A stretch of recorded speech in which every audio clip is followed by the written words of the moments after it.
live. Okay. Hey everybody, the Magic Kingdom proudly presents our Move It, Shake It, Dance, and Play It Street Party. So let's party up!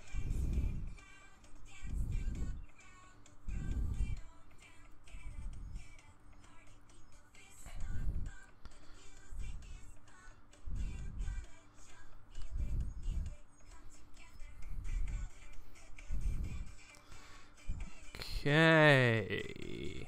How's it going, guys? Welcome to episode number 2 of Disney Fiasco. I'm here, Disney Dan, with my partner in crime, my Winter Soldier to my Captain America, my Pain to my Panic, Corey Fiasco. Welcome, Corey.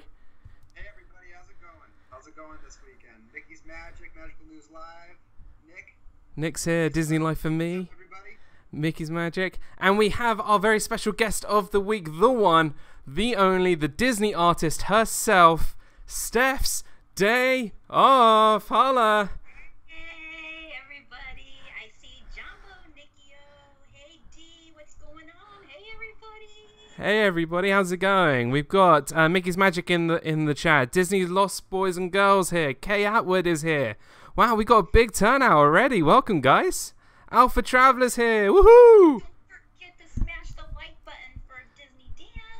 Smash that like button for this channel as well as Corey's and Steph's. Go subscribe to their channels. They're absolutely awesome. If you are new to Disney Fiasco, this is our new show where we rank our best, our favorites, and our adventures of Walt Disney World. And each week we're going to bring on a special guest and we're going to talk about a particular topic. So, Corey, what topic are we doing this week? Today we're going. I hope you guys can hear me all right. I'll try and speak up a little bit louder because I know there was a couple comments saying you're gonna turn me up. Well, I'll try and speak a little bit louder. But today we're gonna do my favorite park of all time, which is Epcot. Woohoo! So with Epcot, we did Magic Kingdom last week, but with Epcot being having a lot of less attractions, we have decided to just talk about our favorite things to do in Epcot. That includes World Showcase, Future World, etc. And like last week, like we did with Mickey's Magic, shout out to her today, we are going to go round the table where we're going to talk about each of our favorite things to do in Epcot. Okay, now we've made our lists completely privately. We have no idea what everybody has. Okay, so we need to make sure that we smash that like button for each of our choices. And yeah, let's get started. Okay, Mickey's Magic. Corey's volume is a little low again. Okay, we'll try and sort out Corey's volume in just a sec. Alpha Traveler 1, not bad at all. Okay, cool. So, Steph, as you are our special guest, we would like you, as our honor, to go first. Oh, I feel so honored. Well, I am going to do my list backwards just to build up a little excitement and anticipation. I'm going to start with my top 3, and then I'm going to do 2 little extras in there, yeah? Alright, so give us your first one. Number 3, a must-do every time we go to Epcot is Living on the Land. Awesome. Love it. It's a nice, relaxing boat ride. You get to sit back. You get to go through the desert. Then you get to go through the rainforest. My favorite part is looking up at the restaurant when I'm drawing a blank on it. Garden Grill. It's right by my house. That's where I'm going to live. It's in that house. But it is, I hope they never get rid of it. And then going through the greenhouse and trying to find all the hidden Mickeys. There's new ones, it seems like, every time we're there. So we like to find hidden Mickeys, and there's a bunch of hidden Mickeys inside that ride. I love it. Awesome. So as we can see in the chat, there's a lot of love for Living with the Land. So actually, before Living with the Land, there was actually Listening with the Land, and it was very much a similar kind of attraction, but it had that very much 70s 80s kind of feel to it. So it had the really catchy song, and then they changed it in the 90s, and I think it's become one of those attractions that has become like an Epcot classic. Even though it does sometimes get overshadowed by Soarin', it's definitely like you, it's a must do for me. Corey, what do you think of Living with the Land? That actually made it on my list too for my top 5. It was right there number 4. I had it as number 3, and it kind of bounce back and forth, but it is definitely top 5 for me as well. And Steph, like you said about that being your house with the dog and stuff, right? That is also, my wife would love that house to be hers as well. We think the We same. can share the rent. We'll be roommates. Right, yeah, we'll split it. The utility bill must get pretty high, though. Yeah, probably. All the guests coming through all the time. Okay, so we got living with the land. I would like you to. So this obviously it's all split up into all different areas, different types of fruit that you can find, vegetables. What are your favorite things to see in living with the land, Steph? The conveyors, the ones that twist and turn and they're spinning around inside there. I love watching those things. And every time I see those cherry tomatoes, I just want to reach out and grab them and eat them. They look so good. They're like, they have to be fake. They're perfectly red every time you go through. They're never green. So I like the little spinning veggies and stuff like that. That's my favorite part of it, I think. Awesome. Love them. Corey? Yeah, where the fruits and vegetables are in the little science lab. Yes. I daydream a lot, and sometimes, I'm thinking, like, I pretend I'm a scientist, and that's where I work. and then also, that little part at the very part right before you get into the garden, where it has, like, all the screens, where it shows, how they're harvesting in different areas of the world. Yeah. I really, really love that part. And also, like, the end of the ride, too, where it's just, the music's playing. Oh, and I forget totally the lightning at the beginning. Yeah. You go through the water and, like, the desert area, and it's, like, lightning. You hear, like, the rain sounds. Really, really peaceful. It's an absolutely incredible attraction, and also what it does for Garden Grill. All that produce, everything that is grown there is used in the restaurant. And it's just so fresh, and everything is made so well and taken care of with all the produce that they grow. Have you guys done the behind the seeds tour? I have No, but not. I want to. You both would like to. I've never been able to, but my friend has. When I was a cast member, a friend of mine decided to do the behind the scenes tour, and I think she said it was only $12 or $14.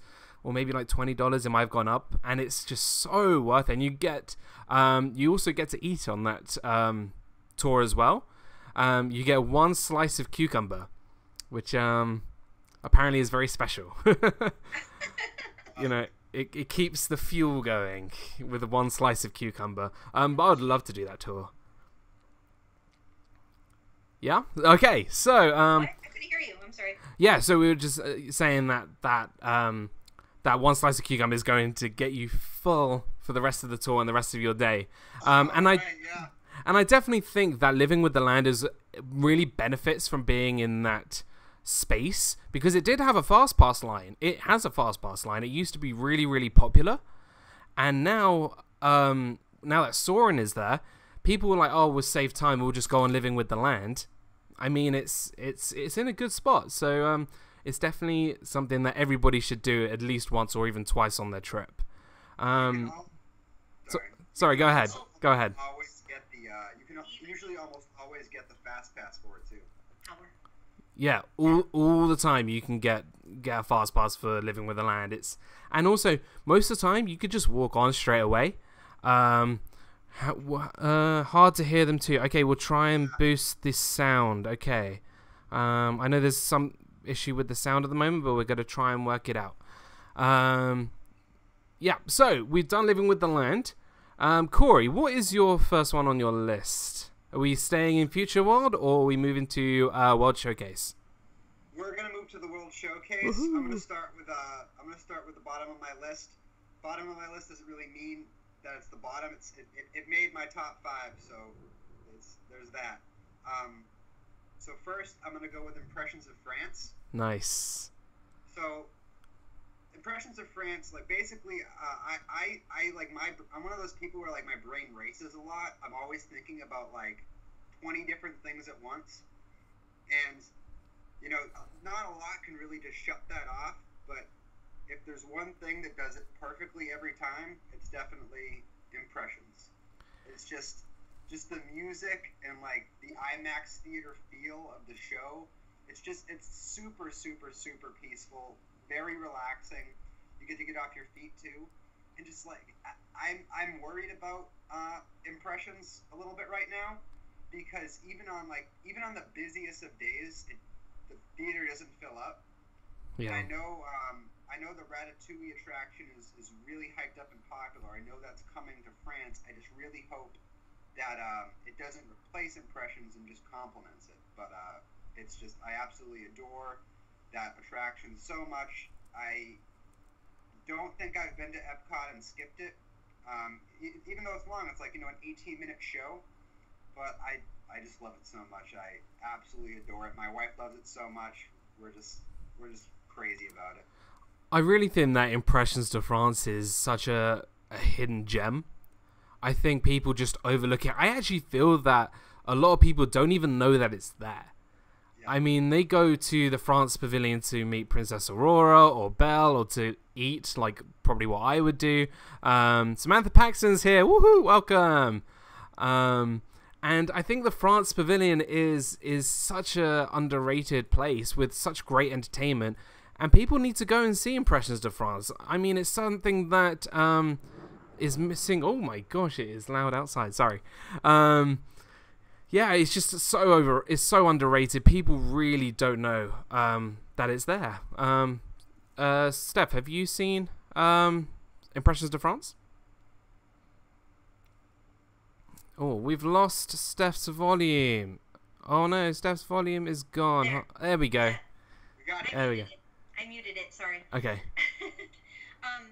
No, but to be completely honest with you, don't kill me, we don't like that pavilion very much. Oh, really? Oh, no. It seems super crowded Mm. and tight, and with Steve on the scooter, it's really hard to get through there because everything's really tight in there.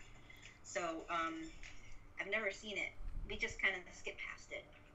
Yeah, Sorry. yeah. I mean, sorry, Corey, go for it. Yeah, what I would say is I totally see what you're saying. France does get packed, like shoulder to shoulder packed.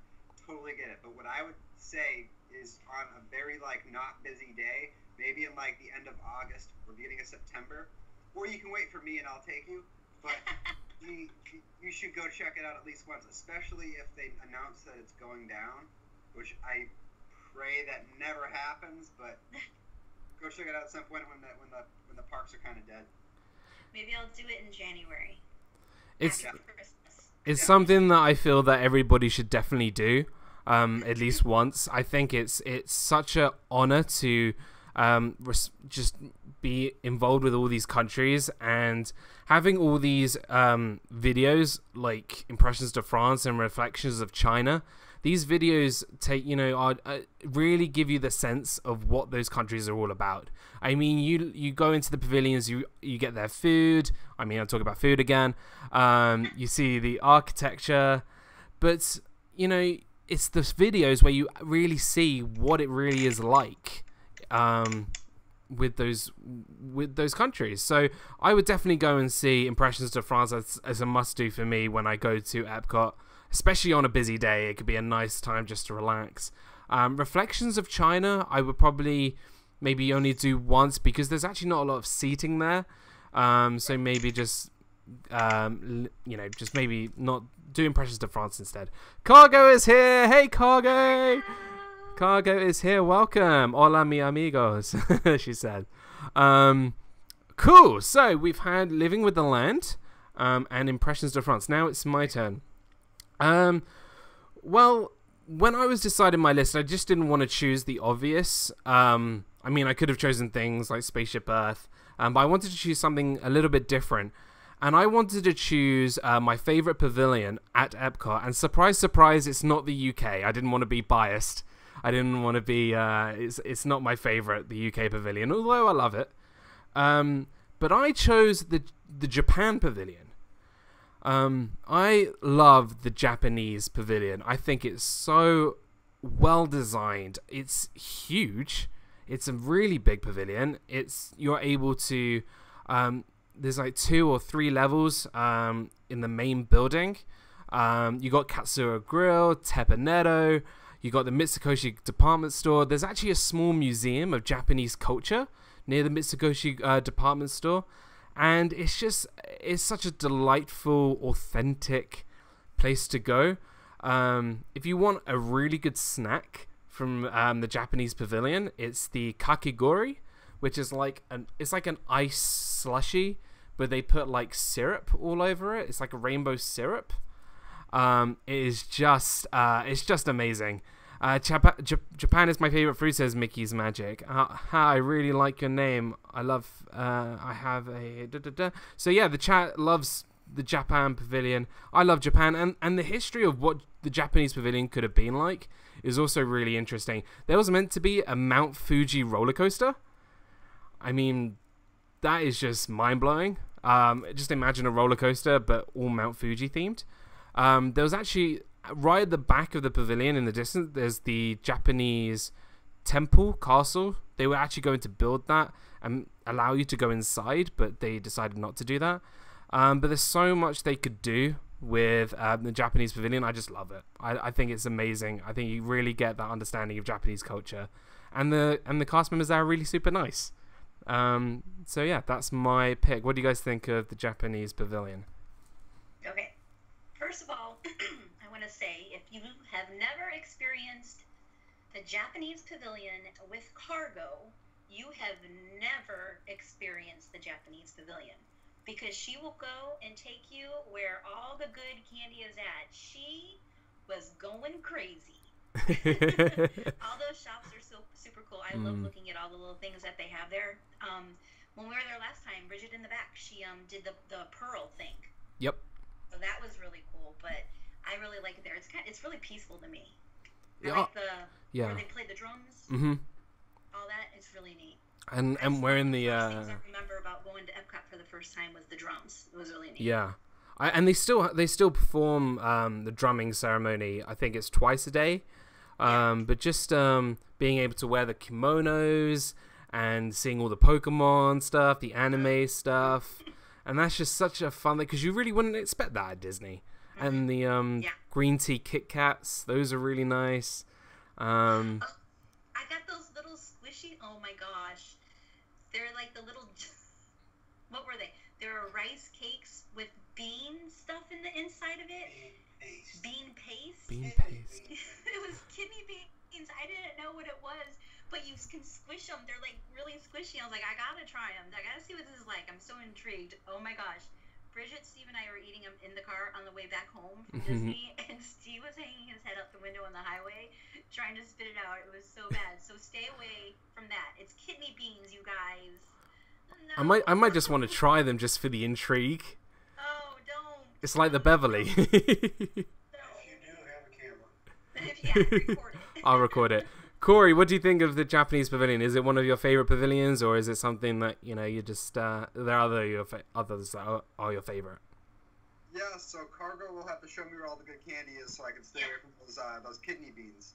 Yep. Usually, I like to get the different flavored gummies, like the little like the mangoes and like the kiwis and stuff like that. I love those.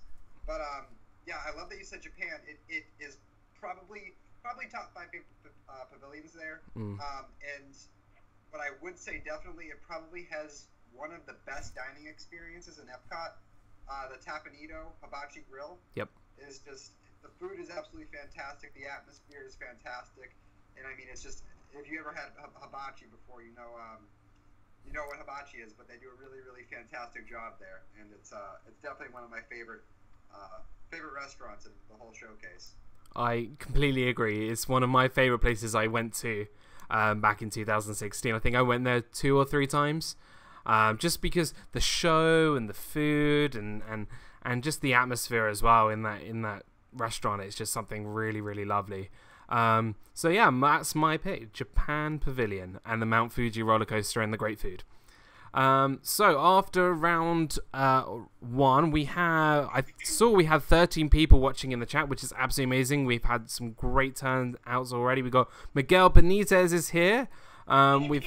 We've had the Disney Life for Me. Haley's here. Cargo's here. Samantha Paxton is here. Awesome. We got a really great turnout already. But we're going into round 2. Starting off with Steph. Well, I'm all about the rides at Epcot. I'm gonna go with Spaceship Earth. That's Awesome. another must do for us. We have to do Spaceship Earth. It's the first thing we do as soon as we get at the park, and sometimes we stop and do it one more time on our way out. Yep. It's just so. I mean, that was there in the beginning, and I don't know how much has changed, if it's been a lot or not. I really should look on YouTube and see if I can find some old videos. But it's a really cool ride. It's really neat. I love going around that little, and I thought you went around in a circle the whole time, but you don't. You kind of zigzag around. Yeah. So it's really neat. I would love to ride it with the lights on. That would be so cool. That would be cool. Yeah. But yeah, I like classics. Yep. I like a lot of classic things, and that just screams classic, and it's one of my favorites for sure. Corey, what do you think of Spaceship Earth? Spaceship Earth was actually the next on my list as well. And yeah, like Steph said, it's just an absolute classic. So one thing that I can tell you that has changed over the years is that little interactive screen on your cart where you design your life. That was added, I wouldn't say recently, No. but that wasn't always there. I think it was back in 2012 or 2010. It was updated. Yeah, that sounds about right. But all the scenes where they were like creating and preserving the books and just moving through time, and then even the little intricacies I'll never forget is like all those little lights near the end of the ride, like those strings of little like I guess they're Christmas lights that look like stars. Yep. I absolutely love it. It's a must do, like Steph said. It's something that everyone needs to do. Just one of those original classic attractions, and that's one thing that I can probably safely say we don't have to worry about it going anywhere either. So It better whenever not. you chance to get to Disney, you'll be able to experience Spaceship Earth. There may be a ride if they talk about getting rid of it. Yeah. I'll be there too. I highly doubt that they will ever get rid of Spaceship Earth. And to be honest, I could talk for hours and hours and hours about Spaceship Earth and its history. Today it is narrated by Dame Judi Dench, the famous British actress. But it was originally Jeremy Irons. Who was also the voice of which Disney villain? Jeremy Irons. Long live the king. Long live the king. Jeremy Irons was the villain Scar in The Lion King. He originally narrated Spaceship Earth. And then there was Walter Cronkite, who was also a very famous voice actor. He was before Jeremy Irons. So everybody has their different interpretations of Spaceship Earth and who narrated it. For me, it was Dame Judi Dench. That's who I grew up with. But a lot of people love Jeremy Irons doing the narration for Spaceship Earth. And I actually found this out today. So Epcot is balanced on 3 kind of plinths, like columns. Do you know how far down those plinths had to be sunk into the ground to actually keep this ball up in the air?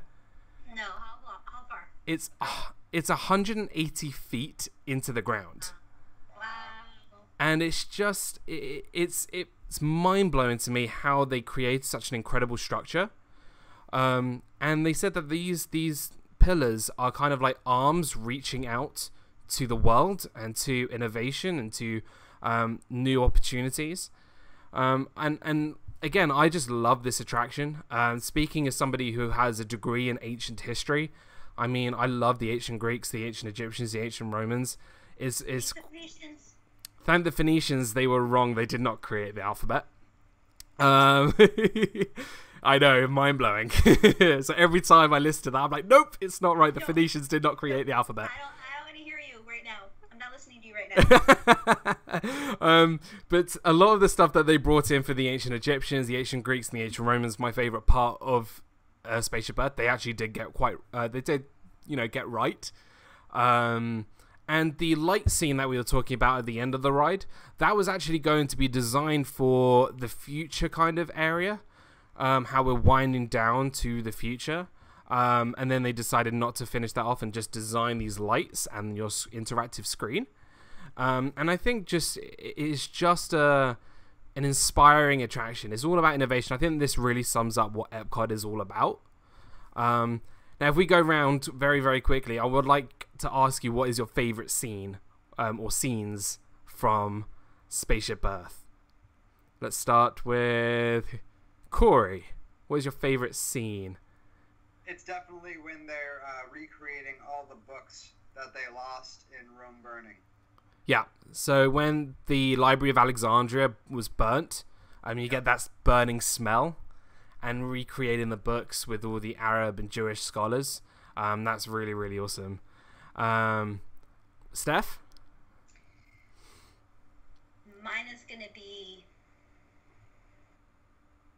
I have a house over at the land, and I have a living room on Spaceship Earth, where the little boy and the little girl is watching the moon landing. Oh, brilliant. That starting right there, and then going over to the disco lady with the computers. With the yellow leggings and the afro hair. Yeah, that, right, starting with my living room and going forward, that's my stop. That's my stop. That's awesome. Oh, that is awesome. You're going to recreate your home inspired by all Epcot attractions. Add little pieces together to make my perfect house. That would be fantastic. So we got a lot of love in the chat. We have the Egyptians are amazing, says Kay Atwood. Disney Dan, you can cry at Alexandria as well, huh? Yeah, you know what, every time I go past that Alexandria burning smell, I'm like, that's just so unfortunate, because so much knowledge was lost at that burning scene from Alexandria. What do you mean it's not everyone's favorite disco scientist, says Cargo? Those yellow leggings give me life. I'm going to get a pair of those yellow leggings. That's going to be what I'm going to... Mickey's Not So Scary Halloween Party 2018. I'm going as disco scientist. Awesome. So Spaceship Earth is just an incredible attraction. Absolutely awesome. Cargo, does that mean I can come over to her house and play Mousetrap with her? Absolutely. We can get that mousetrap from behind the couch and we'll play it. Sounds like a fun time. Okay, Corey, you did put that Spaceship Earth as your next one, but because you did have that as your next one, what about give us one of your honorable mentions? Okay, so I'll give you one of my honorable mentions. So this would be number one. Ooh. If it didn't change. So what would have been my number one attraction or number one thing period at Epcot would have been Soarin' Over California. But Soarin' Over California is not there. There's Soarin' Around the World, which I still love. So my next pick would be Soarin' Around the World. So the reason why it's not number one is because I feel like the screen is not calibrated appropriately like Soarin' Over California was. So I was really excited when I heard about Soarin' Around the World. I thought it was a fantastic concept, but I feel like they got some tweaking to do on it. But all my complaints aside, Soarin' is still an absolutely magical attraction. It's oh my goodness, it like the first time I read it, I really felt like I was parasailing. This was in the California version, of course. And then just the sense that it hits you with, it really does immerse you into the magic. Now, again, I'll take a little pause because in the current version, it really does immerse you into the magic depending on where you're sitting. So I really hope that they are able to kind of fix their calibration on the screen and make it so no matter where you sit, the experience is still great. Because right now, if you're sitting all the way to the left or all the way to the right, everything seems like tilted. Yeah. It's like it's the Eiffel Tower is like the Eiffel Tower is like the Leaning Tower of Pizza. The elephants look like they're about to climb up a tree. Yeah. Hopefully they can get that fixed. If they can get that fixed, Soaring Around the World is a really, really cool concept if executed appropriately. Yeah, I completely agree. I love Soaring Over California. I think I've said this so many times, but the Orange Grove scene is my favorite scene, because not only you soaring through these orange groves, but you get that amazing smell of oranges, and it's just so refreshing. It feels like I've just I don't know. It's just an incredible smell. How they recreated it, unbelievable. But soaring around the world, I do love it. But again, there is that distortion. There is that kind of curviness to it. But I do love what they did. Steph, is this a must-do attraction for you? Soarin'? Yep. Let me tell you a story about Soarin'. So the first time I went on it, it was cool. I liked it. But I held on with all my might to those itsy bitsy teeny tiny little bars next to me. I'm not afraid of heights. Steph is afraid of plummeting to her death. Steph has a big butt, and the back of the seat goes up. So I feel like I'm going like this, and I feel like I'm gonna fall because that little strap that's this big is not gonna hold this into that hang glider. So it's gotten better with time. I can now let go. I can now go like that when I'm on the ride, but I'm not 100% comfortable. Yeah. Okay. As far as the screen part goes, we have to ask for top, middle, or we're not going on it because it just stinks. No matter where you sit, you have to sit there because the sides, forget it. It's stupid. Stupid. Yeah. Hopefully they can fix it. I don't know, but we'll see. And then like for the scents, mine is the lavender. Or is it lavender or jasmine? Going to the Taj Mahal. That's my favorite scent. But once, I know it's a different park, but I have to say it, Flight of Passage came out, totally ruined Soarin' for me. Any hope of liking Soarin' is like, I'll sit on the top row. The first time I rode on it, I was like, oh, it's so cool. And now it's just like, meh. That's the thing. I feel like with Soarin', every time you go on Soarin', you need to ask the cast member for B1, because that's B is the middle screen and 1 is the first row, so you'll be at the top. That is the perfect seats. Oh, is Even just B1 is the perfect. Unless if you can't get B1, just get to B. That's the main gate you want to be in. But my comparison to Flight of Passage, I always say this to everybody, I love Soarin' and I go on it every single time. But now that I've been on Flight of Passage, I feel like Flight of Passage is Soarin' on steroids. It's true. I mean, I love Soarin' in every single way, but Flight of Passage just took it to, you know, I couldn't imagine. I had my mouth dropped the whole time. But I think when we talk about the best of Animal Kingdom, we will be talking about Flight of Passage for a long, long time. Yes. But I have a feeling that will be the case. but Soaring Around the World, although there are some things that need to change, I feel like it's a must-do for everybody, especially somebody who's never been to Epcot before. I agree. And also, it's a very old attraction. If you think about it, it's very old. Even with the update, I think it's stood its time. I feel like it's still modern, and it's a must-do.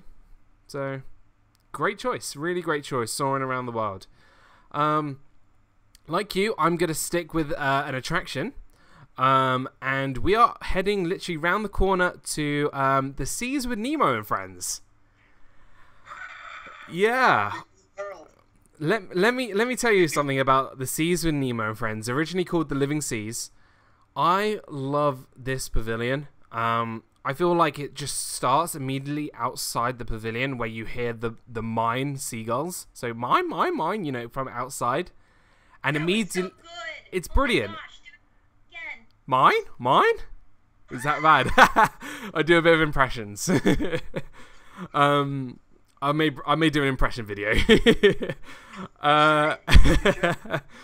and literally that kind of sells me the ride already. That sets the scene for me, even outside the attraction.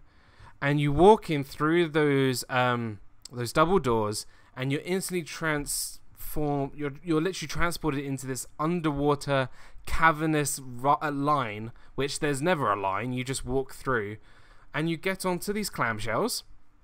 You feel like you're on Little Mermaid Under the Sea attraction, but you're not. And it's a nice family fun attraction. And that's what I love about this attraction so much. I feel like they brought Magic Kingdom style attractions to Epcot, which I think it desperately needed. With the Living Seas, you know, it was one of those incredible aquariums where it had something like 3 million gallons of water and 8,000 creatures living there. That, although it is an incredible place to go, nothing was really drawing to that pavilion. You know, everyone was just, you know, oh, it's just an aquarium. But adding Nemo to that, I think it's become a place where kids and adults and families can go and have fun together. And it's, for me, it's just great. And you finish the attraction, you're into this wonderful aquarium with the manatees. You have Turtle Talk with Crush. You can see all the live, you know, creatures, sharks, dolphins, clownfish, dories. I mean, it's wonderful. It's just a really great place to really relax. There's never a line for it. You can always get a fast pass for it. You can even go diving. I mean, that's just something that is just awesome. I love this attraction, and it's a must-do every time I go. And we cannot mention... we have to mention Coral Reef. That restaurant, I think, is super overlooked. Really great stuff. It is a bit daunting sometimes when you eat fish next to a fish tank with fish inside. But the food is really good. I know some of you don't like fish. But get the mahi. Oh my gosh, that is good stuff. So yeah, we have that's my choice. The Seas with Nemo and Friends. What do you guys think of that? It's the coolest temperature-wise line.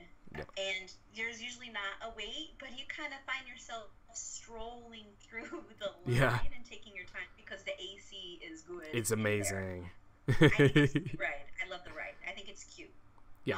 We definitely, not every time we don't go on it, every time we go, but I would say half the time that we go to the Epcot, we do go there. We'll hit Soar in the Land, and then on the way out, we'll go over and do Nemo, and we'll head over to Figment. So yeah, we do it probably half the time, half of the times that we go there. It's super cute. We don't have any kids. We don't do the whole kid thing, but I don't care. I'm a grown woman going on that Nemo ride. The aquarium is so cool afterwards, especially the round one when you get to walk up and walk around the circle. That's a lot of fun. It's neat. And the manatees, the sea cows. Oh, amazing. Absolutely incredible. You know, you won't find these anywhere else. You know, the animals that you see there are incredible. And really, really, really awesome attraction. I know we're getting short on time, so we're going to move swiftly on to Steph's final pick. My number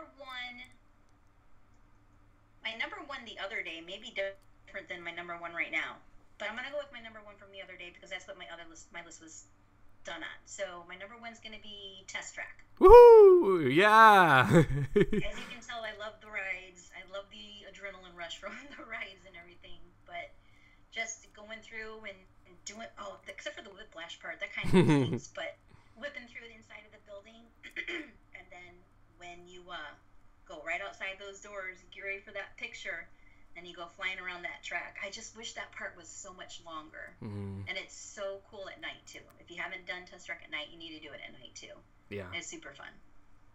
So we have Love Family Productions is here. Woohoo! Hey guys, how's it going? Hey Michael, hey Brianna, hey Reed. Hey everyone. Hey, sorry. So Test Track, I mean, for me, it's one of my childhood attractions. I remember going back when I was a kid over and over and over and over again. I'm a big car guy. I love cars.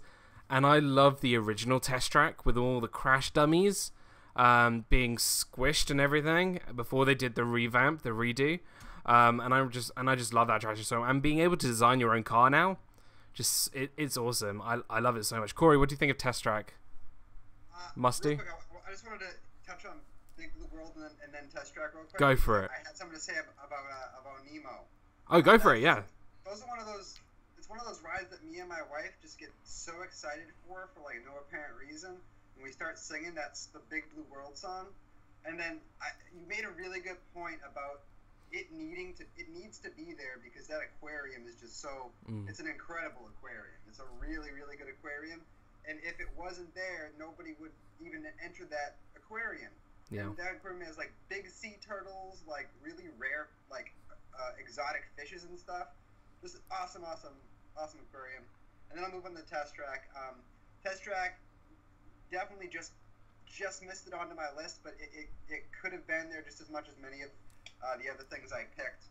I don't think I've ridden it in about 2 years though. Wow. But because it's always like it's hard to get a fast pass for it and try to get like because Soarin's always like that first premier attraction I grab, and then this last trip we went on we got Frozen. So I mean, it's hard. You have to pick between those three. But from the last time I was on it, and I especially remember the first time I ever did Test Track, it's a really, really fun attraction. Not to mention, I believe it is the fastest attraction that Disney has too. Yep. If I'm not mistaken. No, you're absolutely right. Steve wanted to chime in and mention the single rider line too. Yeah, the single rider line I think is really amazing in terms of because everyone wants to get a fast pass for Soarin', Frozen Ever After, and Test Track, and you can only get one because of the tier system. So what's really good is having that single rider line, and it may take 20 minutes rather than 90 minutes to get on that ride. And sometimes you even get sit together with the person you're going in the single rider line with. So it happens to Steve and I all the time. Yeah, it's so worth it. Something I just popped in my head. Okay, so when they open the Ratatouille ride, are they gonna drop Test Track down a tier so Frozen and Ratatouille are on the same tier? Maybe. Maybe. I think they're going to go with Soarin' because I feel that Soarin' can accommodate more people. Yeah. So I think Soarin' may drop off into the tier 2 and leave Test Track, Frozen Ever After, and then Ratatouille. But it could go either way. I think Test Track is one of those attractions where I feel like it needs a fast pass. Yeah. Because it is so popular. But who knows? It's Disney. Disney might pull out of the bag, and I think with Hollywood Studios they've taken everything off the tiers apart from the new Toy Story attractions. And I didn't think things like Rock and Roller Coaster would ever come off tier 1. So who knows? Who knows with the tier system? We will see. But that is an amazing choice. I love Test Track. I think it's such a great attraction. Brings back so many memories, and it's a must do. Again, these are all must do's. Corey, I think we're up to you now. Yes. Okay, so Miguel in chat said Rock and Roller Coaster might be faster than Test Track, so that'd be interesting to look into which one's actually faster, because they are both pretty close, I feel. They are close. I've got a feeling Test Track is slightly faster though. Here's the thing though, Test Track maybe slightly faster during one tiny spot of the ride. Yep. Rock and Roller Coasters. Yeah, it's just fast the whole time. Right. Awesome. So I'll jump right into my number 1 spot. Yep. And it is probably like it's my 3rd favorite attraction in all of Disney World. Ooh. And that is the Grand Fiesta Boat Tour. Woohoo! Yeah! It is the Grand Fiesta Boat Tour. I just love it so much. From the moment that I walk into Mexico and it's dark, I know I'm going on, and I just like get this like surge of like a magical spirit that jumps inside me, and then I go on the boat. It's so amazing. I love the song, the song they play at the end with the 3 caballeros, and yeah, man, it's just, and there's never a wait for it. You can always jump right on. A lot of times what we'll do is we'll hit it right as we go into the showcase, and then as we're leaving for the day, we'll hit it again, sometimes even 3 times. And yeah, it's one of those dark water rides. The smells, the atmosphere, the music, the sounds, it all really makes you, it all really hits you with that, Disney feeling. I've expressed that Disney feeling multiple times before with other rides like Pirates of the Caribbean, and this falls right into that same category. It really just surges those Disney vibes right through you every time, and I can't get enough of it.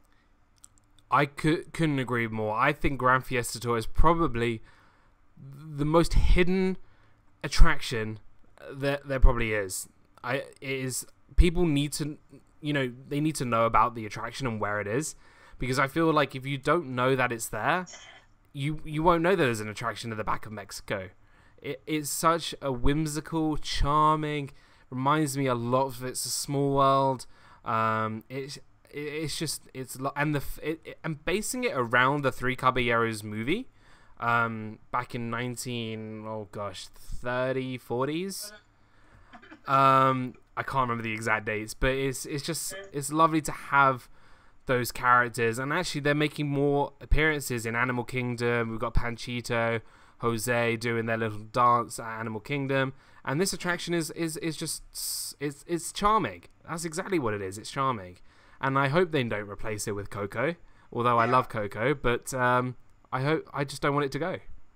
I love all the things about Disney that you can relate to Walt, and just be like, oh, Walt had his hands on this. Mm-hmm. I love, and like you were saying, like I think Three Caballeros was either the 4th or 5th animated feature that Walt worked on. So I mean, it's big time classic Walt stuff. Yeah. Steph, Grand Fiesta Tour. Okay. Okay, so the Mexico Pavilion is actually, the whole Mexico Pavilion is one of my honorable mentions, and I love Grand Fiesta for sure, without a doubt. I remember when I was little, we went to Disney, I remember the Three Caballeros, and it was like a stage show, and it was kind of like on the Muppets, where they were up in a balcony. I don't know what it was, but I remember that so much. I remember them like shooting guns at each other and everything, but I definitely love the Three Caballeros. Definitely. I think those characters need to come back and have a much bigger presence in the parks. I think they're just wonderful characters. Really, gives that sense of South America and Brazil and Mexico, Argentina, and it's just a wonderful, wonderful attraction. We are stretching for time, so I'm going to keep my next one short and sweet. This one is a show opened in 1999, and we're talking about Illumination's Reflections of Earth. A lot of people actually surprised me by saying it's not their favorite fireworks spectacular at Walt Disney World, and there's not a lot of Disney-esque aspects. But for me, this show sums up what Epcot and Walt's vision for what Epcot was meant to be in such a perfect way. He wanted to create that sense of environment that everyone can live in harmony and everyone live in peace. That's what his design of Epcot was. And this show really brings every corner of the globe together into something incredible. The fireworks are choreographed amazingly. It's just fantastic. Having the fireworks shooting out from the banks of the river, from the globe, which is 3 stories high with a kind of like flame pit in the middle that rises. You have all the countries from all around World Showcase, apart from Morocco for religious reasons, have lights that outline each building, and something ridiculous, like if you stretched all those lights out, it could cross the Golden Gate Bridge like 6 times. It's just, for me, Illuminations really, it's something I always have to get a fast pass to. It's a show that makes me feel that I belong at Disney, and the last part, moving on, always brings a tear to my eye. It is just a wonderful, wonderful, wonderful show, and I think it doesn't get the credit it's deserved. It's been around for nearly 20 years. I have heard rumors that it might be going, but for me, every time I go, it's a must-see because I feel like it's the last time I'm going to see it. So, yeah, Illuminations, Reflections of Earth. Guys, is this a thing that you have to do? Me? Yep, go for it. I've only seen it once. Okay. And is it something you really enjoy watching? Did you enjoy it the first time you watched it, or? I'm going to be fair and say that I think we chose a bad location for it because we couldn't see the globe. Yep. So I was live streaming it, and Cargo's probably ready to scream at me through the computer. I was live streaming it at the time. I was like, there's nothing going on except for music. I said, you guys, this is kind of boring. And everybody was like yelling at me. I'm like, what? There's nothing going on. It's just music playing. Mm-hmm. But I couldn't see the globe was moving around in the water because of the boat launch. Yeah. So I was like, oh, sorry. Yeah. You need to get the fast pass for it. That is the best viewing I've ever, you'll ever get to see it. Corey, very quickly, as we're getting really short on time. Yeah, I think it is a must do, and I mean, considering that, like you were saying, it's one of the only nighttime shows that hasn't been updated. Yep. And it's been the same since the late '90s. I mean, it's what I remember as a kid, and it's the same show today. So I have like a very big nostalgia attached to that show. But yeah, especially like for people who might have not seen it yet, definitely go see it because it could change any time. They updated Magic Kingdom, they updated Animal Kingdom. Epcot might be updated. Their nighttime show might be updated too. So definitely give it a watch. Give it a watch. If that happens. If it happens. Awesome. Okay. Very short time. We're going to do a very quick speed round. You're going to name your top 3 again and your 2 honorable mentions, and then we'll do some last minute plugs. So, our guest of honor, Steph, what are your top 3 and your 2 honorable mentions? Number 3, The Land. Number 2, Spaceship Earth. Number 1, Test Track. Honorable mentions is the whole entire Mexican pavilion, including the ride, and Figment. Yeah, woohoo! Some luck for Figment. love Figment. Corey? Alright, so number 3, Impressions of France. Number 2, Soarin'. Number 1, Grand Fiesta Boat Tour. And my honorable mentions were Living with the Land and Spaceship Earth. Awesome. Love your list. I've got to say, Steph, that Dumbo hat is just amazing. D, yes, including the margaritas, and Cargo, thank you for the hat. Okay. I need to get one of those. My list, I had the Japanese pavilion was my number 1. The Living Seas, or The Seas with Nemo and Friends, was my number 2. Illuminations, Reflections of Earth was my number 3. My number 4 was Journey into Imagination with Figment. And number 5 was the Moroccan Pavilion. I love the Moroccan Pavilion with its history and its food. Tangerine Cafe, I could eat there all day. Awesome. Now, guys, we made it. Absolutely awesome. Really showed a lot of love to Corey's favorite park and our favorite experimental prototype city of tomorrow. I think Walt would be proud. Yes. So, Steph, our guest of honor, where can we find you, Steph? Steph's Day Off. You can find me on Instagram. You can find me on Twitter. And here, of course, STEPH''S Day Off. So give a like and subscribe to Steph's channel. Absolutely awesome stuff. Her Disney art is absolutely incredible, and I look forward to seeing you in the wild at some point. Oh, look at that! I love it. Look at those. Nice. Those are absolutely awesome. Thank you so much for joining us on our episode 2 of Disney Fiasco, Steph. Thank you guys for inviting me. I was like, when I got the message from Dan, I was like, what? They want me to go on there? Oh my god. Yeah, absolutely. Absolutely. No hesitations. Corey, amazing episode 2. Thank you so much, my partner in crime. go give a massive like and love to Corey Fiasco. Go subscribe to his channel. His channel is absolutely storming and killing it out there, with lots of pinholes and you're moving soon to Disney, so going to be lots of Disney vlogs coming soon. Can't wait for that. I'll be in Toy Story Land the week it opens too. Getting some footage on that. Awesome. I've just got to give some love to the chat. Guys, you've been on fire today. I know this live chat, we don't interact much with the live chat, but you guys are absolutely incredible. We had Cargo here, Disney Life for Me, and Miguel has been here, Mickey's Magic, Megan the Superstars here, Cargo is here. We've had such an incredible night here tonight. Alpha Travelers here. Just thank you guys so much. Now, your job right now is to head over to the Viapre project right now, because I believe they are going live at 8 p.m. Don't forget a Disney Life for Me trivia Jeopardy tomorrow. Jeopardy tomorrow at 8 o'clock Eastern Standard Time with a Disney Life for Me. You can play in the chat and maybe win a prize. Maybe. I don't want to speak out of terms. Maybe.